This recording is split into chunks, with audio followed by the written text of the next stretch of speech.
চিংড়ি মাছ দিয়ে করলা ভর্তাটা তাও আবার হাতে মেখে এত মজার হয়, অনায়াসে 2 প্লেট ভাত খাওয়া যায় এরকম একটা করলা ভর্তা দিয়ে।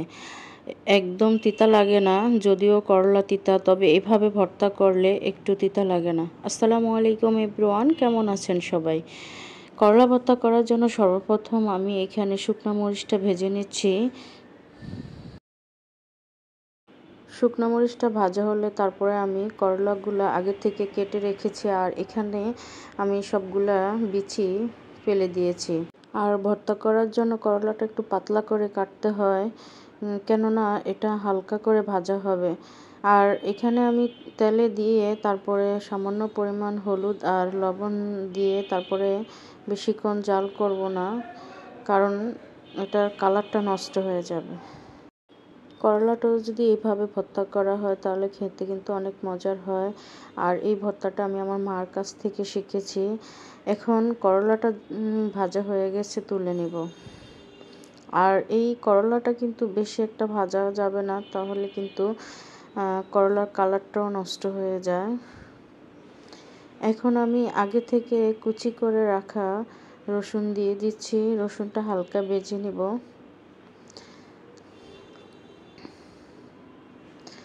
তারপরে চিংড়ি মাছের খোসা ফেলে পরিষ্কার করে নিয়েছি। এখন আমি চিংড়ি মাছের সাথে সামান্য লবণ আর হলুদের গুঁড়া মেখে তারপরে রসুনটার সাথে আমি চিংড়ি মাছটাও ভেজে নেব।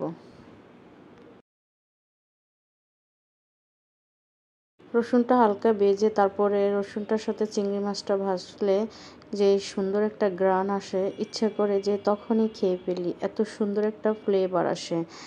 আর রসুনের সাথে চিংড়ি মাছটা এভাবে ভাজলে, ভেজে করলা ভর্তাটা করলে কিন্তু খেতে আরও অনেক মজার হয়।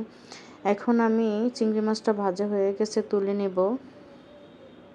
হয় না, মাঝে মাঝে যখন কিছুই ভালো লাগে না তখন এরকম ডিফারেন্ট কিছু জিনিস আসলে রান্না করলে খেতে কিন্তু অনেক ভালো লাগে, মুখে রুচিও ফিরে আসে।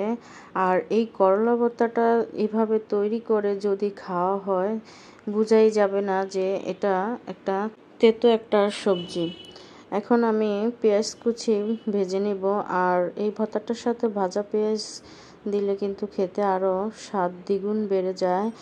আর পেঁয়াজটাকে হালকা আমি ব্রাউন কালার করে ভেজে নিব। এখানে আমি পেঁয়াজের সাথে সামান্য পরিমাণ লবণ দিয়েছি। পেঁয়াজটা ব্রাউন কালার করে ভেজে নিয়েছি। এখন এক এক করে সবগুলো পেঁয়াজ আমি তুলে নিচ্ছি। আর এই ভাজা পেঁয়াজটা ভর্তার সাথে দিলে কিন্তু খেতে আরও অনেক মজার হয়। এখানে আমি সবগুলো উপকরণ নিয়েছি।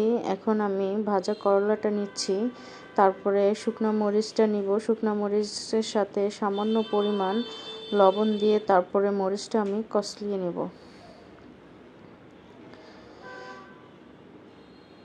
তারপরে এখানে ভেজে রাখা পেঁয়াজটা নিচ্ছি। পেঁয়াজটা আমি এখন মেখে নিব। শুকনো মরিচের সাথে ভালো করে পেঁয়াজটা আমি মেখে নেব। তারপরে এখানে আমি কুচি করে রাখা কাঁচা পেঁয়াজ, সামান্য পরিমাণ কাঁচা পেঁয়াজ নিয়ে তারপরে কাঁচা পেঁয়াজটাকে ভালো করে কষলিয়ে মেখে নেব। মেখে নেওয়ার পরে এখন আমি ভেজে রাখা সেই চিংড়ি মাছটা ভালো করে এখানে আমি কষলিয়ে নেব। আর এই চিংড়ি মাছটার সাথে যে রসুনটা দিয়ে ভেজেছি না, এত সুন্দর একটা ফ্লেভার, মাশাল্লাহ। এখন সবগুলা চিংড়ি মাছ আমি ভালো করে মেখে নেব। মেখে নেওয়ার পরে সবগুলা উপকরণের সাথে করলাটা আমি মেখে নেব। আর এখানে আমি সরিষার তেল দিয়েছি, সরিষার তেলটা অবশ্যই ব্যবহার করতে হবে। সবগুলো একসাথে মিক্স করে তারপরে আমি করলাটা দিয়ে তারপরে মেখে নেব। এই ভর্তাটা না এত মজার হয়েছিল। আর গরম ভাতের সাথে এরকম একটা ভর্তা কি আর বলবো, এত মজার। যারা খান নাই তারা একবার ট্রাই করে দেখবেন। আসলে এই ভর্তাটা আমি যতবারই করি ততবারই আমার একটু ভাত বেশি খাওয়া পড়ে, এতটা মজার হয়। আর গরম ভাতের সাথে তো আর কোনো কথাই নেই। আমার এই পুরো ভর্তার রেসিপিটা কেমন হয়েছে অবশ্যই কমেন্টে জানাবেন। আসলে যে কোনো ভর্তা হাতে মেখে হোক আর পাটায় বেটে হোক, খেতে কিন্তু আলাদা একটা স্বাদ আসে। আর এরকম ভর্তা হলে তো কোনো কথাই নাই, স্বাদ তো আরও দ্বিগুণ হয়, তাও আবার চিংড়ি মাছ দিয়ে করলা ভর্তা। আর এই ভর্তাটা আমার ফ্যামিলির সবাই এতটা পছন্দ করে, যেদিন করা হয় তা অনায়াসে একটু ভাত বেশি খাওয়া হয় সবার। চিংড়ি মাছ দিয়ে করলা ভর্তার রেসিপিটা যদি ভালো লেগে থাকে তাহলে সাবস্ক্রাইব করে একটু পাশে থাকবেন।